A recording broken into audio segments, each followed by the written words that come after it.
Hey book besties, welcome back or welcome if you're new. My name is Ashley. I go by Little Cozy Reader and I am so glad you're here. On today's episode of Bookmas, we are going to be ranking book tropes. So for those of you who don't know, book tropes are the ways that we identify the different themes that we experience in books that we read across different genres.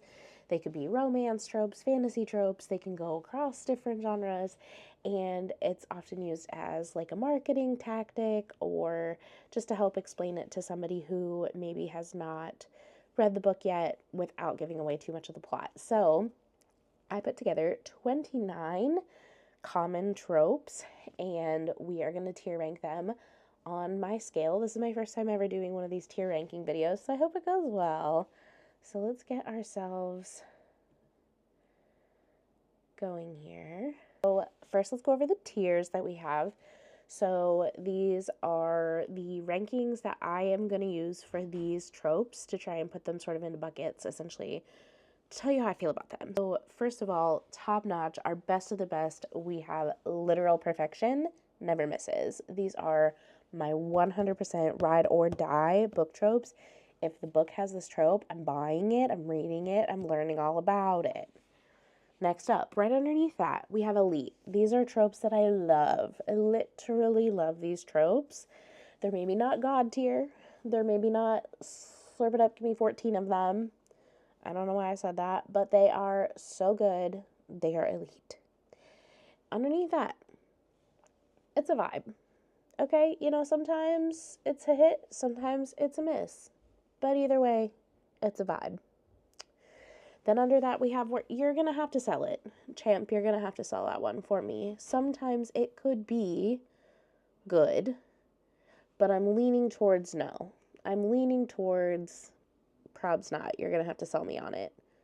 And then last one, hard pass. That's going to be a no for me, Captain. That's going to be a no for me. So let's go ahead and dive right in. As a fair warning, I'm pretty generous when it comes to tropes. I don't really have any tropes that, I don't know, like give me the major ick. We'll see as we go through this one. We'll see what we think. So first up, we have childhood friends to lovers. Childhood friends to lovers. Now this is different than regular friends to lovers, right? This is an extra layer. So if we're talking childhood friends, we've got a long history. This tends to be your, like, it was always you. This is mixed with a lot of tropes a lot of times. I'm going to go ahead and throw this one in. It's a vibe, right? I don't feel one way or another about it. I know this is some people's favorite trope of all time. It is what it is for me. It's a vibe. I can't really say anything negative about it, but it doesn't stand out to me. Honestly, friends to lovers, I feel like we're going to go same thing. It's a vibe. Like, I don't really know what else there is to say about that. It's pretty nonchalant. It's pretty middle of the road for me. Doesn't necessarily get me excited, but I have a good time. My husband's guitar just fell, like literally out of nowhere. Now, enemies to lovers. We're kicking it up a notch. We're kicking it up a notch. It's elite. It's elite. Now, a lot of people might say, why is this not literal perfection? Because enemies to lovers, people, are ride or die. And here's the thing. This is a misunderstood trope. It really is. I am firmly in the camp that enemies to lovers should be enemies to lovers. Vile enemies to lovers. I was meant to unalive you and then I fell in love with you. Enemies to lovers.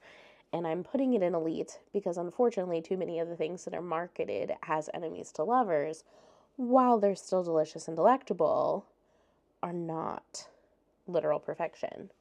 So if it is true, if we're being an enemies to lovers purist, literal perfection. However, the reality, enemies to lovers is elite. We still love to see the banter though. Top notch. Fated mates, again, elite. Fated mates, there's just something about knowing that nothing is going to get in their way. It is literal, biological, prophesical destiny that they get together. Fated mates. You can't beat that. That's just elite. There's no getting around it. Cowboy romance. You know, if you would have asked me this question last year, I probably would have put it in You're Gonna Have to Sell It, champ. As somebody who grew up in a very rural area, didn't want to read about rednecks and cowboys. But now, it's a vibe. It's a vibe. Honestly, I have not read enough to put it in elite. However, I could see this coming back around if I do this again in a couple months, maybe in a year. I could see this being elite. I have read some phenomenal cowboy romances. There's something about a blue-collar man written by a woman that does it for me. But I don't feel like I have enough under my belt to really call this one anything more than it's a vibe. But I really don't have anything negative to say at this point. So we're going to leave it there. Best friend's brother. Now here we go again. There's another one on here that's brother's best friend. They're very different. Very demure. Very different. Okay? She's not like you other girls. Best friend's brother. You're going to have to sell it, champ. You're going to have to sell it. What is it that is making that situation where it is?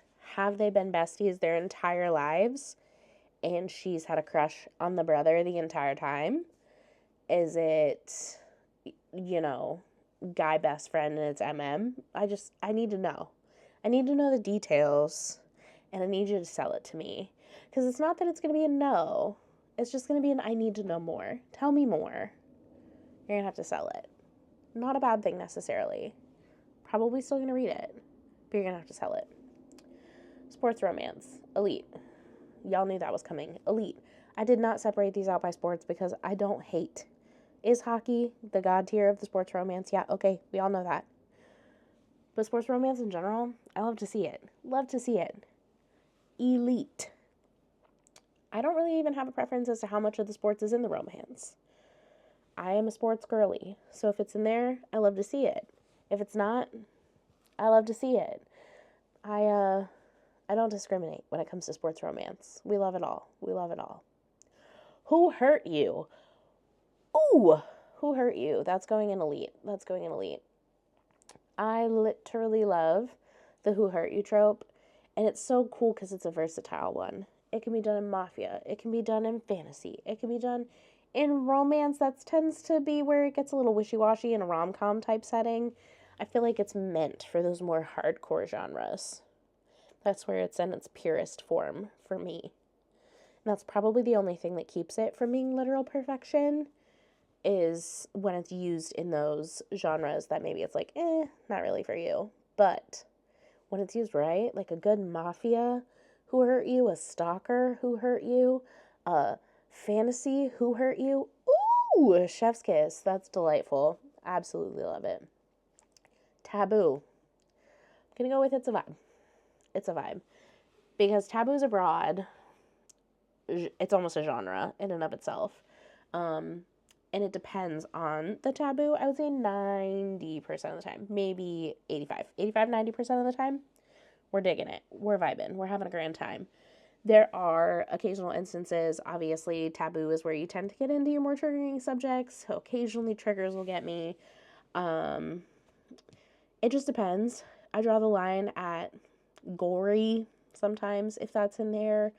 But it just depends. But you're more like your run-of-the-mill taboo. That sounds really strange, but your run-of-the-mill taboo, whether that is like the coach or your boss or, whatever, that sort of stuff. We dig. One Bed, One Horse. A fantasy classic.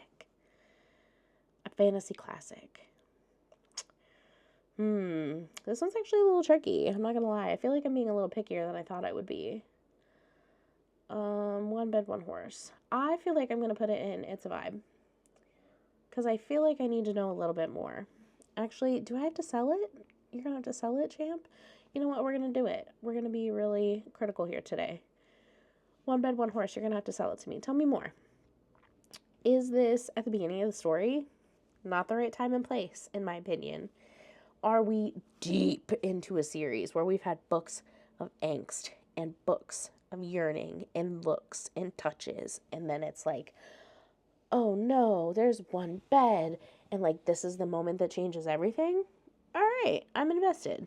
So I feel like you're gonna have to sell it, champ. I'm really gonna need to know some more information before we decide. But if it's done well, oh, it's a good one. Then we got Brother's Best Friend. Now this Brother's Best Friend, elite. Elite. Brother's Best Friend really does something for me because of the protectiveness that is naturally embedded in this trope. Best friend's brother, you don't get that, okay? Brother's best friend, absolutely. Absolutely. And you have to see the bros figure it out, and then you have to see him prove himself to the brother. Absolutely. 100%. Elite. Elite. Cheating. I'm sure we all knew where this was going to go. This is one of the very few tropes that's a hard pass for me. Hard pass. If there's cheating, I won't automatically never read it, but it is absolutely going to the bottom of my priority list. 1,000,000%. It's probably the reason why I still haven't read Magnolia Parks, even though I think I'm going to like it. It's got the cheating trope, and I know that. And here's my thing. If the cheating is done off the page, slightly more tolerable. If the cheating's done on the page, I ain't want nothing to do with it. Nothing. Hard pass. X's dad. X's dad. Honestly, we're just going to go for it. Literal perfection never misses. Never misses. I don't read enough X's dad books.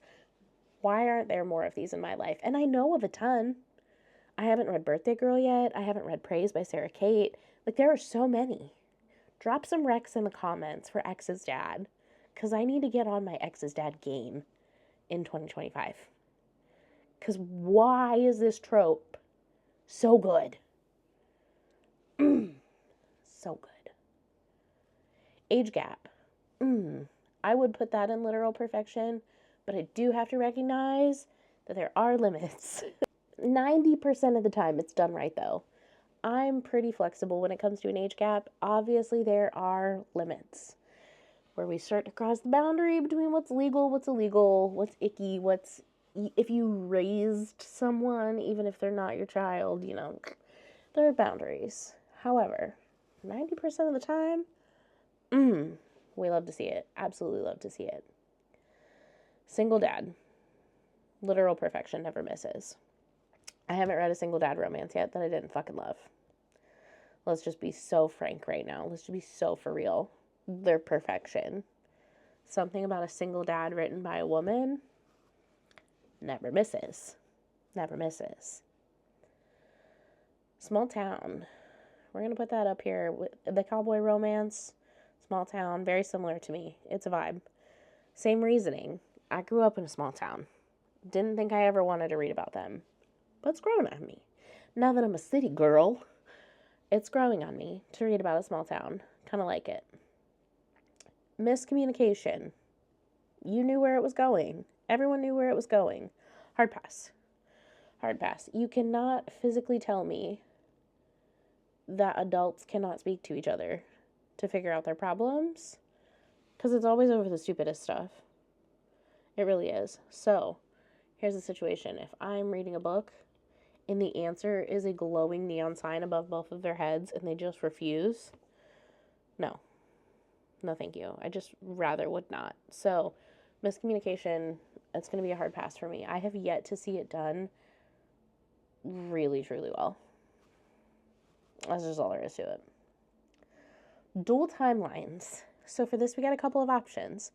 You can have different universes, sort of like same timeline, but different physical timelines. Or you can have same timeline, past, present. Lots of different options here. I'm going to go with Elite. Love me a dual timeline story. You want to know what I think of when I think of dual timelines? I think of How to Get Away with Murder. That show did a dual timeline so good. And a book that can do the same thing, like a good thriller with a dual timeline. A good fantasy with a dual timeline? Yeah, absolutely. Does it belong in the romance genre? No, not really. Unless you're talking about a past, present. Oh, you know what? Maybe I stand corrected. Forget Me Not. There's a good example by Julie Shoto.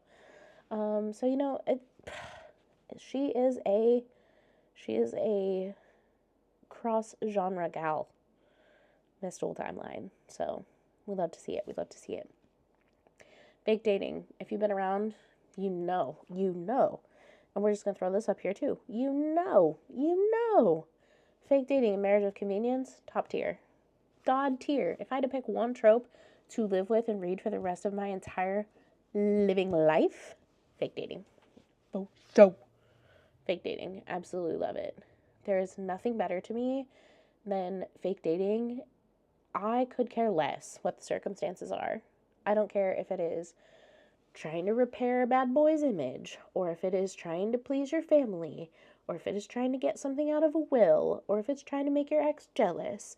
I don't care what the reason is. All I care about is y'all pretending you don't like each other, and then suddenly you're like, oh shit, it's about to go down. That's all I care about. It's so good. It's so good. And there's so many different takes on it, and it never misses. Literally never misses. You'd think with as many books out there as there are that are fake dating that we'd have misses by now, but we don't. Literal perfection. Never misses. Same thing with marriage of convenience. Classic mafia trope, classic fantasy trope. Love to see it. Get hitched to make your lives easier, and then just hate each other. Absolutely hate each other. But you're stuck together until suddenly you don't care that you're stuck together. It's so good. What could you not love about that, right? Next up, unreliable narrator. Y'all, this is a thriller trope at its finest. Never misses for me. Never misses.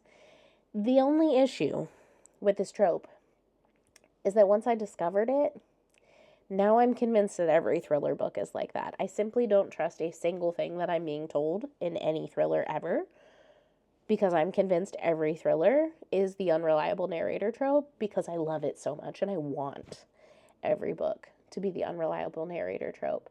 It's so good.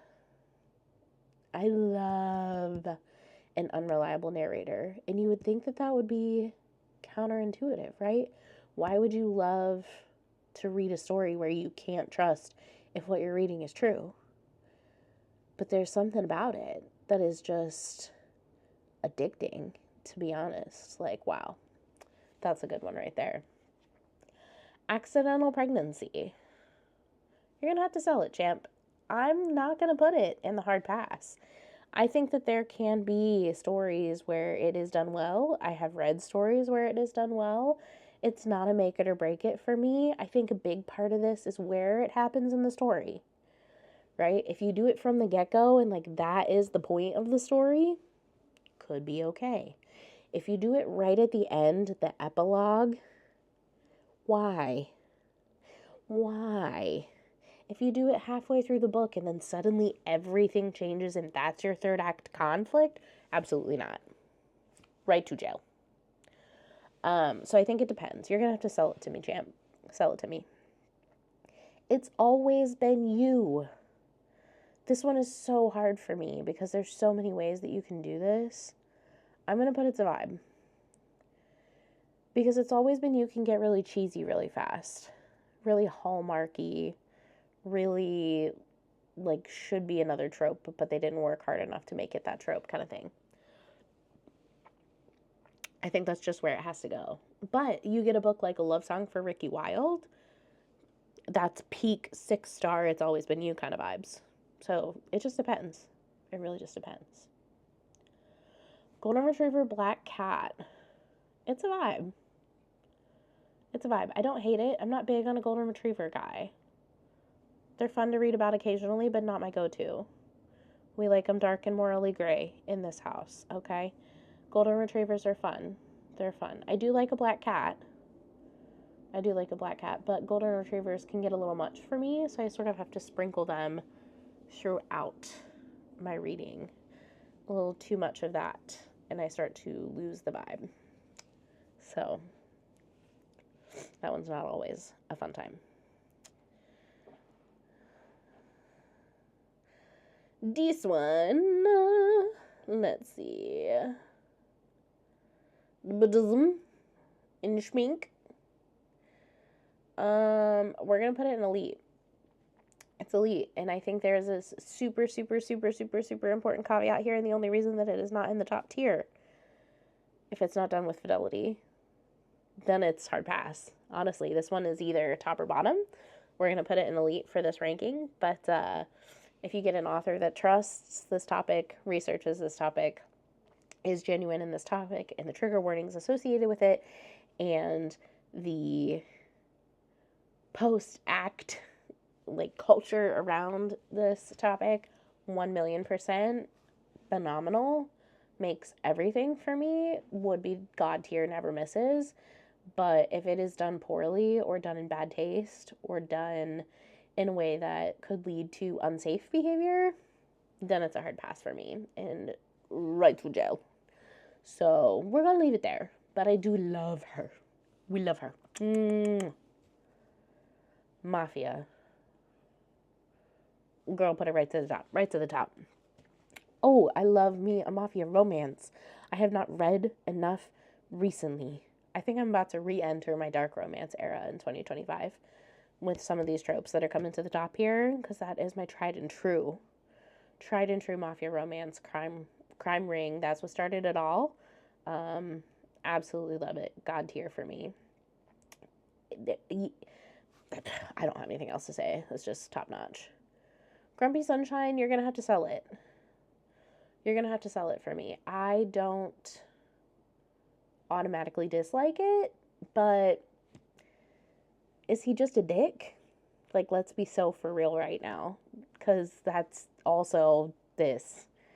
Okay, and is she Sunshine, or is he just an ass? Is he grumpy because he has a reason to be, or just cuz? Is it just her? Like, is it one of those, like, I hate everyone except you kind of things? Because I can get behind that. Or is he just a jerk? Like, are we talking red flags? Just, you're gonna have to sell it. Tell me more. Hidden Powers. This one is very big. Lots of, obviously it's like a fantasy vibe. Lots of options in Hidden Powers. I'm gonna go with, it's a vibe. I feel like very, very easily could see this going up. Hidden Powers probably wouldn't really ever go down, but I feel like I would need to know a little bit more information before it would go up. I think that there are some books that have this trope that I would consider literal perfection. Absolutely. There are some books that are definitely elite, lots of books that are elite with this trope, but I want to know more about the Hidden Powers. Like, was this person kept in a different realm so that they didn't find out about their powers? Did they not get their powers until they reached a certain age? Did something traumatic have to happen for them to get their powers? Like, there's so many options with that one. So we're going to leave it at it's a vibe. I love to see it, though. It's a good trope. Right person, wrong time. That's a hard pass for me. Hard pass. If there's one thing I can't stand, it's not getting a conclusion to something. Be it a happy conclusion, a sad conclusion, whatever, but this constant, like, maybe, no, maybe this time, like, no. Yes or no. Come on. Let's just get to the point. Let's do it. There's something about it. I have not read A Love Letter to Whiskey for that exact reason, because everybody says that that is the #1 book that does that trope well, and I just don't think I can do it, because right person, wrong time, it's just not for me. It's just not for me. I don't think I could. So, those are my tier rankings for these 29 book tropes. I was a lot more critical than I thought I would be, to be honest. I really, really just assumed I would put everything in literal perfection, because I really like them all. I feel like obviously the vast majority of them are in It's a Vibe and up, but I'm kind of surprised at how many I put in the lower ones. So I hope you thought this was fun, friends. This was fun for me. Like I said, this is my first tier ranking video, so It was fun to try something new, and I hope you enjoyed. Maybe you got some ideas for some tropes that you want to read going into 2025. But that's it for today. If you liked this video, give it a thumbs up and hit that subscribe button so I don't miss you in the next one. Bye!